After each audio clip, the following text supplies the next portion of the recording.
Uh,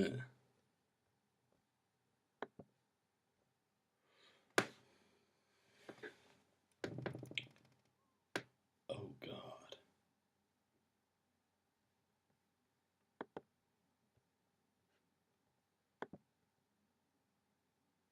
You're biting that lip? If you struggle, I'll tie your feet too. I will gag you.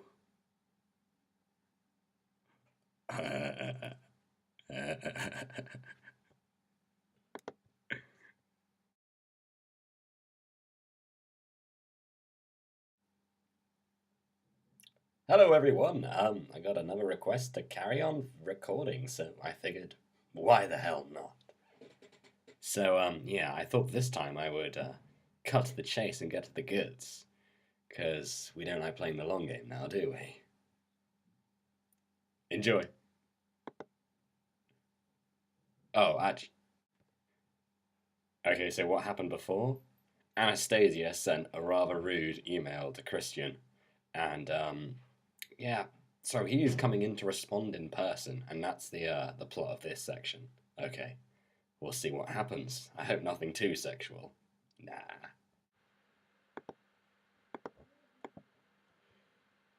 I felt that your email warranted reply in person, he explains dryly. I open my mouth and then close it again, twice. The joke's on me. Never in this or any alternative universe did I expect him to drop everything and turn up here. May I sit?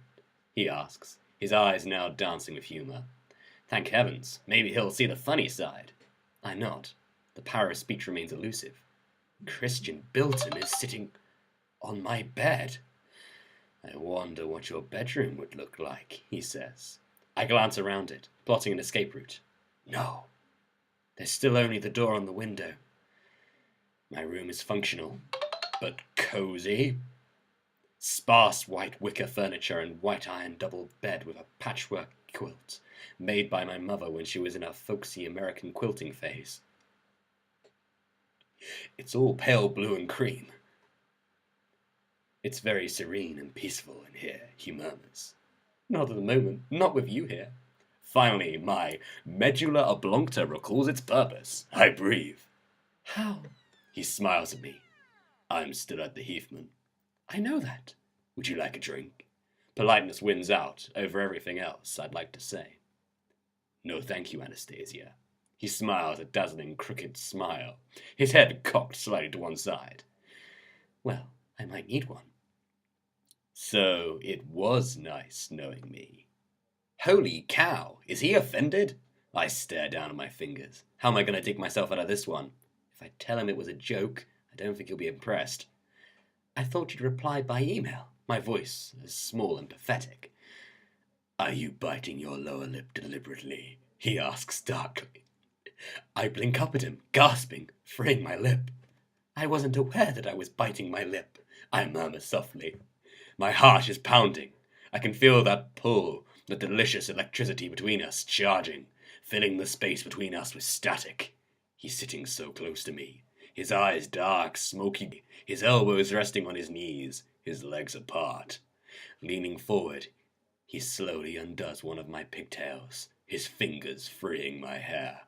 My breathing is shallow, and I cannot move. I watch hypnotized as his hand moves to my second pigtail, and pulling the hair tie, he loosens the braid with his long, skilled fingers. See, you've decided on some exercise, he breathes, his voice soft and melodious. His fingers gently tuck my hair behind my ear. Why, Anastasia? His fingers circle my ear, and very softly he tugs my earlobe, rhythmically. It's so sexual. I needed time to think, I whisper.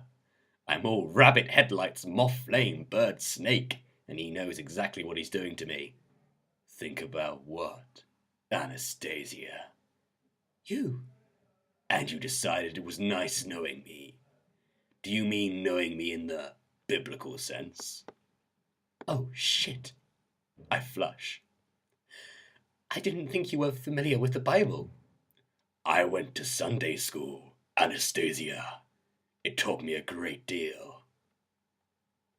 I don't remember reading about nipple clamps in the Bible. Perhaps you were taught from a modern translation. His lips arch with the trace of a smile, and my eyes are drawn to his beautifully sculpted mouth. Well, I thought I should come and remind you how nice it was knowing me. Holy crap! I stare at him, open-mouthed, and his fingers move from my ear. Go away. From my ear to my chin. What do you say to that, Miss Steele? His grey eyes blaze at me. His challenge intrinsic? His challenge intrinsic in his stare. His lips are parted. He's waiting, coiled to strike. Desire, acute, liquid and smouldering, combusts deep in my belly. I take preemptive action and launch myself at him. Somehow he moves. I have no idea how, and in the blink of the eye, I am on the bed, pinned beneath him, my arms stretched out and held above my head, his free hand clutching my face, and his mouth finds mine. His tongue is in my mouth, claiming and possessing me, and I reveal in the force, no.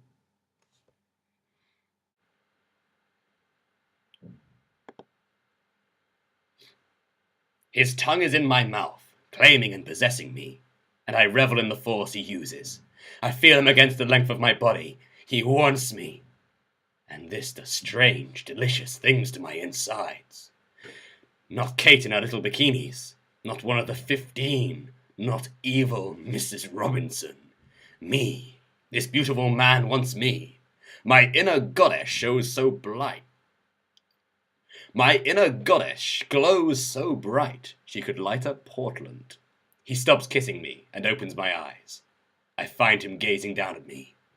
Trust me, he breathes. I nod, wide-eyed, my heart bouncing off my ribs, my blood thundering around my body. He reaches down and from his pants pocket he takes out his silver-grey silk tie. That silver-grey woven tie that leaves small impressions of its weave on my skin. He moves so quickly, sitting astride me as he fastens my wrists together. But this time he ties the other end of the tie to one of the spokes of my white iron headboard. He pulls at my binding, checking it secure. I'm not going anywhere. I'm tied, literally, to my bed, and I'm so aroused.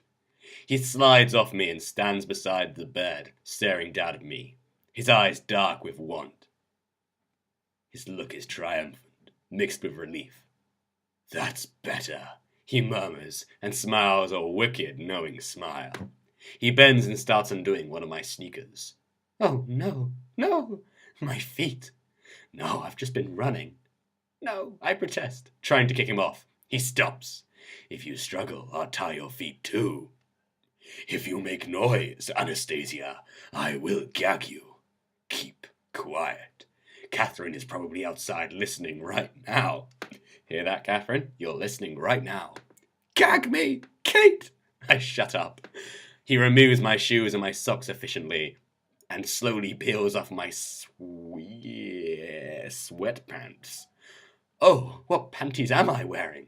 He lifts me and pulls the quilt of my duvet out from underneath me, and places me back down, this time on the sheets. Now then, he licks his bottom lip slowly. You're biting that lip, Anastasia. You know the effect it has on me. He places his long index finger over my mouth. A warning. Here it is. Oh my. I can barely contain myself, lying helpless, watching him move gracefully around my room. It's a heady aphrodisiac. Slowly, almost leisurely, he removes his shoes and socks, undoes his pants, and lifts his shirt over his head. I think you've seen too much, he chuckles slyly. He sits astride me again, pulls my t-shirt up, and I think he's going to take it off me, but he rolls it up to my neck, and then pulls it over my head, so he can see my mouth and my nose, but it covers my eyes. And because it's folded over, I cannot see a thing through it. He breathes appreciatively. This just gets better and better. I'm going to get a drink. Leaning down, he kisses me. His lips tender against mine, and his weight shifts off to the bed. I hear the quiet creak of the bedroom door. Get a drink?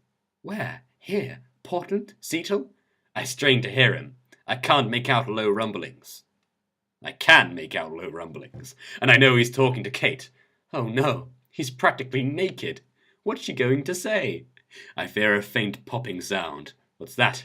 He returns, the door creaking once more, his feet padding across the bedroom floor, and ice tinkling against the glass as it swirls in liquid. What kind of drink? He shuts the door and shuffles around, moving his pants. No, removing his pants. Whoa, that's a lot more arousing. They drop to the floor, and I know he's naked. He sits astride me again. Are you thirsty, Anastasia? He asks, his voice teasing. Yes, I breathe, because my mouth is suddenly parched.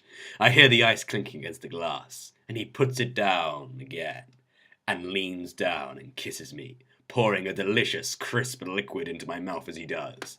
It's white wine. It's so unexpected. Hot, though. It's chilled, and Christian's lips are cool. More, he whispers. I nod. It tastes all the more divine because it's been in his mouth. He leans down, and I drink another mouthful from his lips. Oh my. Let's not get too far. We know your capacity for alcohol is limited, Anastasia. I can't help it. I grin, and he leans down to deliver another delicious mouthful. He shifts so he's lying beside me, his erection at my hip. Oh, I want him inside me. Is this nice? He asks. But I hear the edge to his voice. I tense. He moves the glass down again and leans down, kissing me and depositing a small shard of ice in my mouth with a little wine. He slowly and leisurely trails chilled kisses down the center of my body, from the base of my throat, between my breasts, down my torso, and to my belly. He pops a fragment of ice into my navel in a pool of cool, cold wine. It burns all the way down to the depths of my belly. Wow. Now you have to keep still, he whispers. If you move, Anastasia, you'll get wine all over your bed. My hips flex automatically. Oh no. If you spill the wine, I will punish you, Miss Steele. I groan and desperately fight the urges that tilt my hips, pulling on my restraint. Oh no, please. With one finger he pulls down my bra cups in turn, my breasts pushed out, exposed and vulnerable. Leaning down, he kisses and tugs at each of my nipples, in turn with cool, cold lips. I fight my body as it tries to arch in response. How nice is this? He breathes, blowing on one of my nipples. I'm afraid, my friends, that's going to be it for tonight, because it's a bit late, and you probably don't want to hear so much erotica you get an erection, or the female equivalent. Yeah, I didn't think that one through. Well, good night, everyone. Sleep well.